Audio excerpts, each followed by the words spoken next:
ಇಲ್ಲಿ ಸೇರಿರುವ ಎಲ್ಲರಿಗೂ ನಾನು ನಮಸ್ಕಾರ ಹೇಳ್ತಾ ಇದ್ದೇನೆ. ನಾನು ಫಾರ್ಮಲಲ್ಲಿ ಮಾತಾಡಲಿಕ್ಕೆ ತುಂಬ ಹಿಂದೆ ಇರುವ ಮನುಷ್ಯ.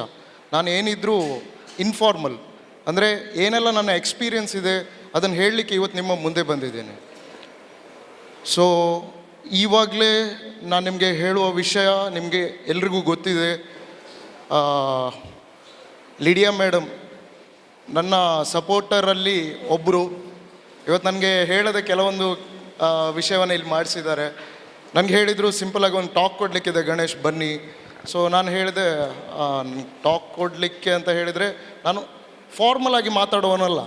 ಯಾಕೆಂತ ಹೇಳಿದರೆ ಮಾತುಗಾರಿಕೆ ನಂಗೆ ಗೊತ್ತಿಲ್ಲ, ಮಾತುಗಾರ ನಾನಲ್ಲ. ಸೊ ವೆರಿ ಸಿಂಪಲಾಗಿ ಹೇಳ್ತೀನಿ. ನಾನು ಇವತ್ತು ನಿಮಗೆ ಹೇಳುವಂಥದ್ದು ನಾನು ಮಾಡಿಕೊಂಡಿರುವ ಎಕ್ಸ್ಪೀರಿಯನ್ಸ್, ನಾನು ನೋಡಿಕೊಂಡಿರುವ ಎಕ್ಸ್ಪೀರಿಯನ್ಸ್. ಕೇಳಿ ಓದಿ ಅದನ್ನು ಹೇಳ್ತಾ ಇಲ್ಲ. ಇಲ್ಲಿ ತುಂಬ ಮಂದಿಗೆ ಆಗ್ಬೋದು ನಟ್ಟಿಗೆ ಇವನಿಗೆ ಡ್ರೆಸ್ ಮಾಡಲಿಕ್ಕೆ ಬರೋದಿಲ್ಲ, ಇವನು ನನಗೆ ಏನು ಹೇಳ್ತಾನೆ ಅಂತ. ಸೊ ಕೈಯಲ್ಲೆಲ್ಲ ಟ್ಯಾಟೂ ಹಾಕಿದ್ದಾನೆ, ನೋಡಬೇಕಾದ್ರೆ ಇವನೇ ಡ್ರಗ್ಗಿಸ್ಟ್ ಥರ ಇದ್ದಾನೆ, ಇವನು ನಮ್ಗೆ ಏನು ಹೇಳ್ತಾನೆ ಅಂತ. ಸೊ ಇದೆಲ್ಲ ಕಾಮನ್ ನಾನು ಹೋದಲ್ಲಿ ಆಗುವಂಥದ್ದು.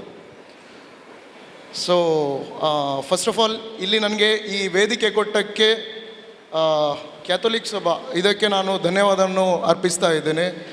ಸೊ ಸೆಕೆಂಡಾಗಿ ನನಗೆ ಇಷ್ಟರವರೆಗೆ ಸಪೋರ್ಟ್ ಮಾಡಿರುವಂಥ ಎಲ್ಲ ಮೋಟಿವೇಟರ್ ಇರ್ಬೋದು, ಸಪೋರ್ಟರ್ಸ್ ಇರ್ಬೋದು, ಸ್ಪೆಷಲಿ ಇವತ್ತು ಲಿಡಿಯಾ ಮೇಡಮ್ ಮುಂದೆ ನಾನು ಈ ಸ್ಟೇಜಲ್ಲಿ ನಿಲ್ಲಬೇಕಾದ್ರೆ ನನಗೇನೋ ಒಳ್ಳೆ ಭಾವನೆ ಬರ್ತಾ ಇದೆ. ಇವರಿಗೂ ಒಂದು ಥ್ಯಾಂಕ್ಸ್ ಹೇಳ್ತಾ ನಾನು ನನ್ನ ಮಾತನ್ನು ಶುರು ಮಾಡ್ತಾ ಇದ್ದೇನೆ. ಮಾತು ಹೇಳೋದಕ್ಕಿಂತ ಮುಂಚೆ ಒಂದು ವಿಷಯ ನಾನು ನನ್ನ ಬಗ್ಗೆ ಹೇಳಬೇಕು. ನನ್ನ ಹೆಸರು ಗಣೇಶ್ ಮುಲ್ಕಿ ನಾಯಕ್ ಅಂತ. ಬಂದ ಕೂಡಲೇ ಎಲ್ಲರೂ ಕೇಳಿದರು, ಸರ್ ಅದು ಯಾಕೆ ಗಣೇಶ್ ಮುಲ್ಕಿ ನಾಯಕ್, ಯಾಕೆ ಗಣೇಶ್ ನಾಯಕ್ ಮುಲ್ಕಿ ಅಲ್ಲ ಅಂತ. ಸೊ ಕಾಮನ್ ಕ್ವಶನ್ ಎಲ್ಲರ ಹತ್ರ ಬರುತ್ತೆ, ಗಣೇಶ್ ಮುಲ್ಕಿ ನಾಯಕ್ ಯಾಕೆ ಅಲ್ಲ, ಗಣೇಶ್ ನಾಯಕ್ ಮುಲ್ಕಿ ಅಂತ. ಸೊ ಆ್ಯಕ್ಚುಲಿ ನನ್ನ ಹೆಸರು ಇತ್ತು ಗಣೇಶ್ ನಾಯಕ್ ಮುಲ್ಕಿ ಅಂತ. ಪಾಸ್ಪೋರ್ಟ್ನವ್ರು ಏನೋ ಒಂದು ತಪ್ಪು ಮಾಡಿದರು, ಗಣೇಶ್ ಮುಲ್ಕಿ ನಾಯಕ್ ಅಂತ ಆಯಿತು. ಆದರೆ ಈ ಹೆಸರು ಬಂದಾದಮೇಲೆ ಜನರು ನನ್ನನ್ನು ಪರಿಚಯಿಸಲಿಕ್ಕೆ ನೋಡಿದರು. ಯಾಕಂತ ಹೇಳಿದ್ರೆ ಹೆಸರು ಒಂದು ವಿಚಿತ್ರ ಇದೆ, ಹೆಸರಿನ ನಡುವಲ್ಲಿ ಊರು ಬಂದಿದೆ. ಸೊ ಆವಾಗ ನನ್ನನ್ನು ಎಲ್ಲರೂ ನೋಡಲಿಕ್ಕೆ ಸ್ಟಾರ್ಟ್ ಮಾಡಿದರು. ಆಮೇಲೆ ಶಾರ್ಟ್ ಫಾರ್ಮ್ ಮಾಡಿದರು, GMN ಅಂತ ಕರಿತಾಯಿದ್ರು. ನೀವು ಕಾಣ್ಬೋದು ನನ್ನ ಕೈಯಲ್ಲಿ ಟ್ಯಾಟೂ ಇದೆ GMN ಅಂತ. ಸೊ ಹಾಕ್ಕೊಂಡಿದ್ದೀನಿ. ಈ ಹೆಸರನ್ನು ನಾನು ಇವತ್ತಿಗೂ ಯಾಕೆ ಎತ್ತಿ ಹಿಡಿದಿದ್ದೀನಿ ಅಂತ ಹೇಳಿದರೆ ನನಗೆ ಒಂದು ಪ್ಲ್ಯಾಟ್ಫಾರ್ಮನ್ನು ಒದಗಿಸಿಕೊಟ್ಟಿರುವ ಹೆಸರು ಇದು. ಇವತ್ತು ನಾನು ನಿಮಗೆ ಹೇಳುವಷ್ಟು ದೊಡ್ಡವನಲ್ಲ, ನನಗೆ ಅಷ್ಟೇನೂ ಎಕ್ಸ್ಪೀರಿಯನ್ಸ್ ಇಲ್ಲ. ಯಾಕೆಂದರೆ ನಂದು ಏಜ್ ತುಂಬ ಚಿಕ್ಕದು. ಆದರೆ ಎಕ್ಸ್ಪೀರಿಯನ್ಸ್ ಅನ್ನೋದು ಮನುಷ್ಯನನ್ನು ಯಾವುದೇ ಸ್ಟೇಜಿಗೆ ತರುತ್ತೆ ಅನ್ನೋದಕ್ಕೆ ಒಂದು ಉದಾಹರಣೆ. ನಾನು ಒಬ್ಬ ಯೂತ್, ತುಂಬ ಫನ್ ಮಾಡ್ತಾ ಇದ್ದೆ. ನನಗೆ ಯಾಕೆ ಸಮಾಜ ಉದ್ಧಾರ ಮಾಡೋ ಕೆಲಸ, ಯಾವುದೋ ಒಂದು ಗರ್ಲ್ ಫ್ರೆಂಡನ್ನು ಹುಡ್ಕೋಣ, ಬೈಕ್ ಹಿಡ್ಕೊಳ್ಳೋಣ, ತಿರುಗಾಡೋಣ, ಆ ಆಸೆಯಲ್ಲೇ ಇದ್ದೆ. ಬಟ್ ನನಗೆ ಒಬ್ಬ ಫ್ರೆಂಡ್ ಇದ್ದ ಮನೆ ಹತ್ರ. ಫ್ರೆಂಡ್ ಅಂತ ಹೇಳಿದರೆ ತುಂಬ ಕ್ಲೋಸ್ ಫ್ರೆಂಡ್ ಏನಲ್ಲ, ಮನೆ ಹತ್ರ.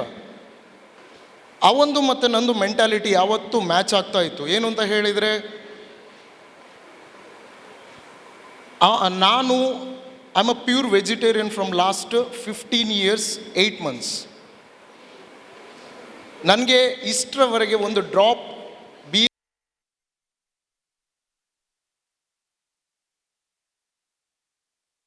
ಅಂದರೆ ಆಗೋದಿಲ್ಲ. ಸಿಗರೇಟ್ ಡೆಲಿವರನ್ನು ನೋಡಿದರೆ ನನಗೆ ತುಂಬ ಕೋಪ ಬರುತ್ತೆ. ಯಾಕೆಂದರೆ ಅವರಿಂದ ನಾನು ಪ್ಯಾಸಿವ್ ಸ್ಮೋಕರ್ ಆಗ್ತೀನಿ ಅಂತ. ಸೊ ಇದೇ ಒಂದು ಮೆಂಟಾಲಿಟಿ ನನ್ನ ಫ್ರೆಂಡಿಗಿತ್ತು, ಅವನು ಹಾಗಿದ್ದ. ಬಟ್ ಮೇಡಮ್ ಅವಾಗ ತೋರಿಸಿದಾಗ ಮೀನು ಅಂತ ಹೇಳಿದರು, ಅವನು ಮೀನು ತಿಂತಾ ಇದ್ದ. ಏನಾಯಿತು ಅಂತ ಹೇಳಿದರೆ ಯಾವತ್ತೂ ನಾನು ಅವನು ಜಾಸ್ತಿ ತಿರುಗಾಡೋದು. ಯಾಕಂತ ಹೇಳಿದರೆ ಒಂದು ಫ್ರೆಂಡ್ ಥರ ಇದ್ದೀವಿ ನಾವು. 2008ಕ್ಕೆ ಆಗಿರುವಂಥ ಘಟನೆ. ನಾನು ಮತ್ತು ಅವನು ಒಂದು ಪಾರ್ಟಿಗೆ ಹೋಗಿದ್ವಿ. ಅಲ್ಲಿ ನಾನು ಏನಂತ ಹೇಳಿದರೆ ನಮ್ಮ ಮನೆಯಲ್ಲಿ ಸ್ವಲ್ಪ ನಾನು ಹೊರಗಡೆ ಊಟ ಮಾಡೋದೆಲ್ಲ ಕಡಿಮೆ, ನಾನು ಮನೆಯಲ್ಲೇ ಊಟ ಮಾಡುವಂಥದ್ದು ಪದ್ಧತಿ ನನ್ನದು. ಯಾಕಂತ ಹೇಳಿದರೆ ನನ್ನದು ಕೂಡು ಕುಟುಂಬ, ಜಾಯಿಂಟ್ ಫ್ಯಾಮಿಲಿ. ಮನೆಯಲ್ಲಿ ಅಜ್ಜಿ ಅಮ್ಮ ಎಲ್ಲ ಮಾಡಿ ಹಾಕುವಾಗ ನಾನು ಹೊರಗಡೆ ಯಾಕೆ ತಿನ್ನಬೇಕು ಅನ್ನೋದು ನನ್ನದೊಂದು ಭಾವನೆ. ಅಜ್ಜಿಯ ಕೈಯಲ್ಲಿ ತಿಂದು ಬೆಳೆದಂಥ ಜೀವ ಹೊರಗಡೆ ಯಾರೋ ಹೋಟೆಲ್ನವ್ರು ಮಾಡಿ ಕೊಟ್ಟರೆ ಅಷ್ಟು ತಾಗೋದಿಲ್ಲ. ವರ್ಷಕ್ಕೊಂದು 4-5 ದಿನ ಊಟ ಮಾಡ್ತೇನೆ ಹೊರಗಡೆ, ಅದು ತುಂಬ ಕಷ್ಟ ಆಗುತ್ತೆ ನನಗೆ ಊಟ ಮಾಡಲಿಕ್ಕೆ.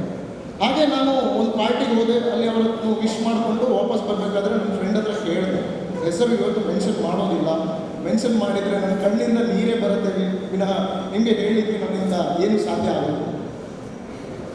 ಆಗ ಅವನ ಹತ್ರ ಕೇಳಿದೆ, ನೀನು ಬರ್ತೀಯ ಅಂತ. ಅದಕ್ಕೆ ಅವನು ಹೇಳಿದ, ಇಲ್ಲ ನನಗೊಬ್ಬರು ಡ್ರಾಪ್ ಮಾಡ್ತಾರೆ. ಸೊ ಪಾರ್ಟಿ ಆಗಿಬಿಟ್ಟು ನಾನು 9:30 ಮನೆಗೆ ರೀಚ್ ಆಗಿದ್ದೀನಿ.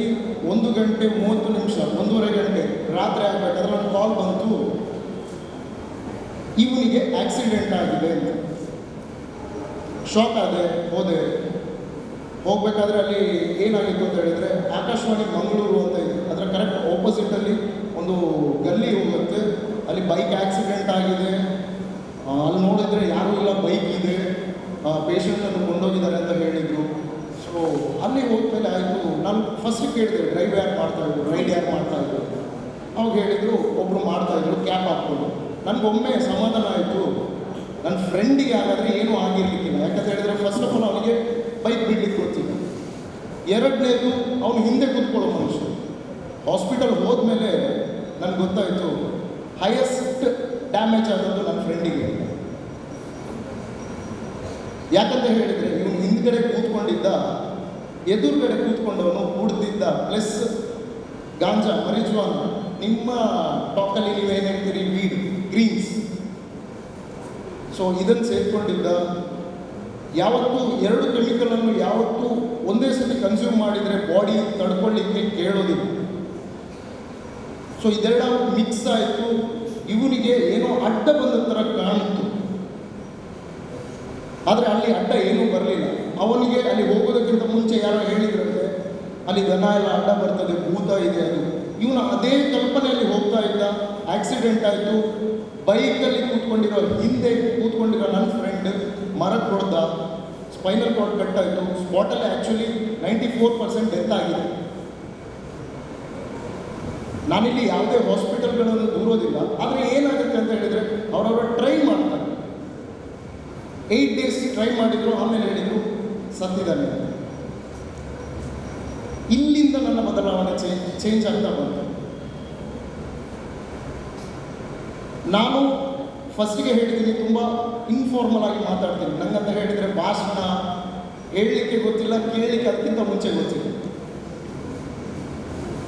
ನೋಡಿ, ಆವಾಗಲೇ ಹೇಳಿದಾಗೆ ಇವಾಗ ಎಟ್ ಪ್ರೆಸೆಂಟ್ ನಾನು as a voluntary program coordinator in Mangalore city police ಮತ್ತು DK ಡಿಸ್ಟ್ರಿಕ್ಟ್ ಪೊಲೀಸ್ ಇಲ್ಲಿ ವರ್ಕ್ ಮಾಡ್ತಾ ಇದ್ದೆ. ನನಗೆ ಈ ಏಜಲ್ಲಿ ಇಲ್ಲಿ ಬಂದು ಯೂತ್ಗಳಿಗೆ ಬುದ್ಧಿ ಹೇಳುವ ಅಗತ್ಯ ನನಗೆ ಇರಲಿಲ್ಲ, ಅಥವಾ ಅವ್ರು ಮಾಡೋ ತಪ್ಪುಗಳನ್ನು ತೋರಿಸುವಂಥ ಕೆಲಸ ನನಗೆ ಮಾಡಬೇಕಾಗಿರಲಿಲ್ಲ. ಯಾಕಂತ ಹೇಳಿದರೆ ಯೂತ್ಗಳು ಅವರ ಮನೆಯಲ್ಲಿ ಅವರ ತಂದೆ ತಾಯಿಯೇ ಕೇಳೋದಿಲ್ಲ, ನನ್ನನ್ನೇನು ಕೇಳ್ತಾರೆ. ಆದರೆ ಈ ಒಂದು ಬದಲಾವಣೆ ನನ್ನಲ್ಲಿ ಏನು ಮಾಡ್ತು ಅಂತ ಹೇಳಿದರೆ, ಏನಾದರೂ ಒಂದು ಮಾಡಬೇಕು, ಏನಾದರೂ ಮಾಡಬೇಕು. ಅಷ್ಟೋ ತನಕ ನನ್ನ ಫ್ರೆಂಡನ್ನು ನಾನು ಹೆಸರಲ್ಲಿ ಕರೀತಾ ಇದ್ದೆ. ಆಮೇಲೆ ಗೊತ್ತಾಯಿತು ಡೆಡ್ ಬಾಡಿಲಿ ಏತು ಕೊಡ್ತು ದಿಪ್ಪರೆ ತುಳು ಸ್ವಲ್ಪ ಮಿಕ್ಸ್ ಮಾಡ್ತೀನಿ, ಬೇಸರ ಮಾಡ್ಕೊಳ್ತೀನಿ. ಈ ಡೆಡ್ ಬಾಡಿನ ಎಷ್ಟು ಗಂಟೆಗೆ ಎತ್ತಲಿಕ್ಕೆ, ಎಷ್ಟು ಗಂಟೆಗೆ ಹೊತ್ತಿಸ್ಲಿಕ್ಕೆ ಅಂತ ಕೇಳಲಿಕ್ಕೆ. ಆವಾಗ ನನಗೂ ಆಯಿತು, ನಾಳೆ ನಾನು ಸತ್ತರೆ ಬದುಕಿರುವಷ್ಟು ಟೈಮಲ್ಲಿ ಮಾತ್ರ ನಾನು ಗಣೇಶ ಅಂತ ಕರೀತಾರೆ, ಸತ್ ಕೂಡಲೇ ನನ್ನನ್ನು ಏನು ಹೇಳ್ತಾರೆ, ಡೆಡ್ ಬಾಡಿ. ಇಷ್ಟೇ ನನ್ನ ಲೈಫ್, ಇಷ್ಟೇ. ಗಣೇಶನನ್ನು ಎಷ್ಟೊತ್ತಿಗೆ ಸುಡ್ತಾರೆ ಅಂತ ಕೇಳೋದಿಲ್ಲ, ಕೇಳೋದೇನು ಡೆಡ್ ಬಾಡಿನ ಎಷ್ಟು ಗಂಟೆಗೆ ಸುಡ್ತಾರೆ, ಬೇಗ ಮಾಡಿ, ಸ್ಮೆಲ್ ಬರುತ್ತೆ. ನಮ್ಮವರೇ ಅದನ್ನು ಒಪ್ಕೊಳ್ಳೋದಿಲ್ಲ. ಈ ರೀತಿ ಬರಬೇಕಾದ್ರೆ ನಮ್ಗೆ ಆಯಿತು, ಏನಾದರೂ ಒಂದು ಒಳ್ಳೆಯ ಕೆಲಸ ಮಾಡೋಣ. ಬಂದಿರೋ ಈ ಭೂಮಿಯಲ್ಲಿ ಒಂದು ಚಿಕ್ಕ ಸೀಲ್, ಚಿಕ್ಕ, ನೀವು ಪಬ್ಗಳಿಗೆ ಹೋಗ್ಬೇಕಾದ್ರೆ ಇಲ್ಲೊಂದು ಸೀಲ್ ಹಾಕ್ತಾರೆ, ಅಂತ ಚಿಕ್ಕ ಸೀಲ್ ಎಲ್ಲಿಯಾದರೂ ನನ್ನ ಏರಿಯಾದಲ್ಲಿ ಒಂದು ಸೈಡಲ್ಲಿ ಹಾಕೋಣ. ಗಣೇಶ ಅನ್ನೋನು ಇದ್ದ, ಅದಕ್ಕೋಸ್ಕರ ಕೂಡ ನಾನು ಇವಾಗ ಟ್ಯಾಟೋ ಹಾಕಿದ್ದೀನಿ. ಹಿಂದ್ಗಡೆ ಇದೆ ಸಿನ್ಸ್ 1990 ಅಂತ. ನಾನು ಹುಟ್ಟಿರುವಂಥ ಏಜ್ ಸಿನ್ಸ್ 1990, ಅಂದರೆ ನನ್ನ ಸ್ಥಾಪನೆ ಆದದ್ದು 1990ರಲ್ಲಿ. ನಾನು ತುಂಬ ನೋಟಿಸ್ ಮಾಡಿದೆ, ಮೇಡಮ್ ಮಾತಾಡಬೇಕಾದ್ರೂ ನೋಡಿದೆ, ಮೇಡಮ್ ಕೇಳಿದ್ರು ಒಂದು ಪ್ರಶ್ನೆ, ನಾನು ಮಾತಾಡ್ಬೇಕಾ ನೀವು ಮಾತಾಡ್ಬೇಕಾ? ಸೊ ಎಲ್ಲರೂ ನೀವು ಹೇಳಿದ್ರಿ ನಾವೇ ಮಾತಾಡ್ತೀವಿ, ನೀವು ಮಾತಾಡ್ತೀವಿ. ಯಾಕೆ ಹೇಳಿ? ಇಲ್ಲಿ ಲಾರ್ಜರ್ ಅಮೌಂಟಲ್ಲಿ ಇರುವವರು ಎಲ್ಲರೂ ಮೆಚ್ಯೂರ್ ಆಗದೇ ಇರುವರು ನನ್ನ ಪ್ರಕಾರ. ಆದರೆ ಅವ್ರ ಹತ್ರ ನಾನು ಕೇಳಿದರೆ ಅವ್ರು ಹೇಳ್ತಾರೆ, ನನ್ನ ಲೈಫ್, ನನ್ನ ರೂಲ್ಸ್, ಮೆಚುರಿಟಿ ನನಗೆ ಬಂದಾಗಿದೆ, ನೀನು ಹೇಳು, ಏನೂ ಹೇಳಲಿಕ್ಕೆ ಹೋಗಬೇಡ. ಮಾತು ಸೈನ್ಸ್ ಅಂತ ಒಂದಿದೆ, ಅದು ಏನು ಹೇಳುತ್ತೆ ಅಂತ ಹೇಳಿದರೆ, ಚಿಕ್ಕದಿರುವಾಗ ನಾವೆಲ್ಲ ಏನು ಡಿಸಿಷನ್ ತಗೊಳ್ತೀವಿ, ಗಟ್ಸ್ ಅಂತ ಹೇಳ್ತೀವಿ, ಹಿಮ್ಮೆದುಳಿನ ಸಹಾಯದಿಂದ ತಗೊಳ್ತೀವಿ, ಬ್ಯಾಕ್ ಬ್ರೈನಿನ ಸಹಾಯದಿಂದ. ಆದರೆ ನಾವು ಮೆಚೂರ್ ಯಾವಾಗ ಆಗ್ತೇವೆ? ನಮ್ಮ ಪ್ರೀ ಫ್ರಂಟಲ್ ಕಾರ್ಟೆಕ್ಸ್ ಬ್ರೀಡ್ ಆಗಿ ಡೆವಲಪ್ ಆಗಿ ಅದು ಹೇಳಿದ ಮೇಲೆ ನಾವು ಮೆಚೂರ್ ಆಗ್ತೇವೆ ಎಟ್ ದ ಏಜ್ ಆಫ್ 27. ಅದರ ನಂತರ ಅವನಿಗೆ ಬುದ್ಧಿ ಬಂದಿಲ್ಲ ಅಂತ ಹೇಳಿದರೆ ಪೆದ್ದು ಆಗಿರ್ಬೋದು ಅಥವಾ ದೇವರಿಗೇನೋ ತಪ್ಪು ಮಾಡಿರ್ಬೋದು ಅಷ್ಟೇ. ಒಂದು ತಲೆಯಲ್ಲಿ ತಿಳ್ಕೊಳ್ಳಿ, ಇವಾಗ ನೀವು ಮೆಚೂರ್ ಇಲ್ಲ. ಯಾಕಂತ ಹೇಳಿದರೆ ದೇವರು ಎಲ್ಲ ಪಾರ್ಟ್ಗಳಿಗೆ ಒಂದು ಕೆಲಸ ಕೊಟ್ಟಿರ್ತಾನೆ, ಅದು ಅದರದೇ ಕೆಲಸನ ಮಾಡ್ತಾ ಇರುತ್ತೆ. ಬೆಳ್ಳಿಗೆ ಏನು ಕೆಲಸ ಕೊಟ್ಟಿರ್ತಾರೆ ಅದು ಕಣ್ಣಿಗೆ ಮಾಡ್ಲಿಕ್ಕೆ ಆಗೋದಿಲ್ಲ, ಕಣ್ಣಿಗೆ ಏನು ಕೆಲಸ ಕೊಟ್ಟಿರ್ತಾರೆ ಅದು ಬೆಳ್ಳಿಗೆ ಮಾಡೋಕ್ಕಾಗುತ್ತೆ. ಸೊ ಪ್ರೀ ಫ್ರಂಟಲ್ ಕಾರ್ಟೆಕ್ಸ್ ಯಾಕೆ ನಾನು ಈ ವಿಷಯ ಇಲ್ಲಿ ಹೇಳಿದೆ ಅಂತ ಹೇಳಿದರೆ, ಇದು ಮನುಷ್ಯನ ಡಿಸಿಷನ್ ಮೇಕಿಂಗ್ ಪಾರ್ಟ್.